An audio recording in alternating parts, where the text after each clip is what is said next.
Halo teman-teman, pada kesempatan kali ini kami akan membahas bagaimana PT Telkom Indonesia menerapkan sistem pengendalian bisnis yang efisien dan transparan. Sebagai perusahaan besar di sektor telekomunikasi, Telkom memastikan semua aspek operasionalnya berjalan dengan standar internasional, mencangkup pengendalian internal dan eksternal untuk menjaga kepatuhan hukum serta keberlanjutan operasional. Telkom Indonesia memiliki sistem pengendalian internal yang kuat untuk memastikan efisiensi dan mitigasi risiko.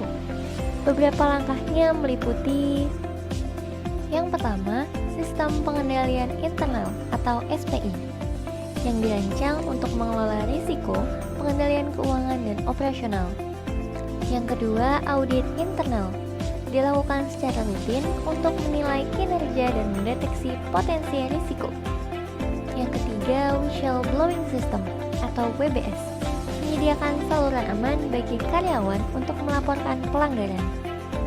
Selain pengendalian internal, Telkom juga memastikan kepatuhan melalui pengendalian eksternal, seperti yang pertama, audit eksternal oleh auditor independen untuk memastikan laporan keuangan sesuai dengan standar seperti PSAK dan IFRS. Yang kedua, mematuhi regulasi dari OJK, Kementerian BUMN, dan lainnya.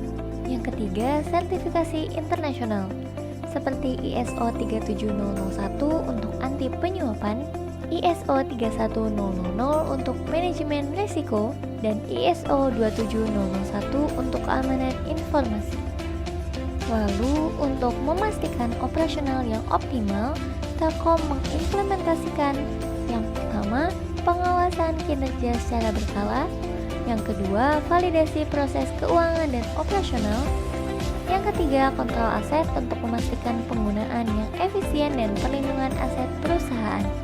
Selanjutnya, pada aspek keuangan, Telkom melakukan yang pertama, perencanaan anggaran, menyusun dan mengelola anggaran yang realistis untuk memastikan efisiensi penggunaan sumber daya. Yang kedua, evaluasi laporan keuangan secara rutin untuk memastikan akurasi data dan kepatuhan terhadap standar akuntansi. Yang terakhir, ada pengendalian strategis. Pengendalian strategis Telkom dilakukan melalui perencanaan strategis, perencanaan jangka panjang berdasarkan visi perusahaan. Yang kedua, manajemen risiko, mengelola risiko yang berpotensi menghambat tujuan perusahaan. Terima kasih sudah menonton dan sampai jumpa di video berikutnya.